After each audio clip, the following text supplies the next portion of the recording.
Bridge হয়েছে, বীরভূমে অনেক রাস্তাঘাট হয়েছে, বীরভূমে অনেক উন্নয়ন হয়েছে এবং সেটা সম্ভব হয়েছে ফুল টিম। এবং কেষ্টু আজকে জেলে থাকলেও আমি মনে করি এই ছেলেটা জেলার উন্নয়নটাকে হাতের মুঠোয় রেখে কাজ করত। তাই পরপর 4টে সেতু এখানে তৈরি করে দিয়েছিলাম আমরা। বিজেপি সাজিয়ে গুজিয়ে কেস করেছে, তাতে কি যায় আসে? একদিন না একদিন তো বেরোবে। অরবিন্দ কেজরিওয়ালকেও তো ধরে রেখে দিয়েছে। হেমন্ত সোরেন একমাত্র ট্রাইবেল চিফ মিনিস্টার ছিল, তাকেও তো অ্যারেস্ট করে রেখে দিয়েছে।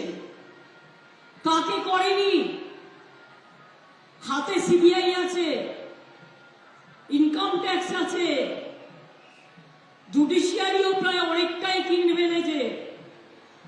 কেস সাজাচ্ছে আর করছে। দেখুন, ওই যে বলে না যে ছেলে খুব ভালো, একটু মদ খায়, চরিত্রহীন, এইটুকুই আর কি।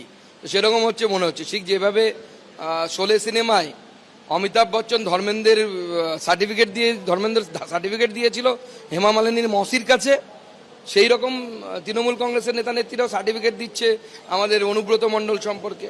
তো অনুব্রত মণ্ডল কি কাজ করে সবাই দেখেছে তো। কোটি কোটি টাকার মাগুর মাছ বিক্রি করে কোটি কোটি টাকার মালিক, মেয়ের অ্যাকাউন্টে টাকা। আজকে জামিন হচ্ছে না কেন? কোর্টের সামনে তথ্য প্রমাণ তুলে দেওয়া হচ্ছে যে জামিন, সেই জন্য জামিন হচ্ছে না।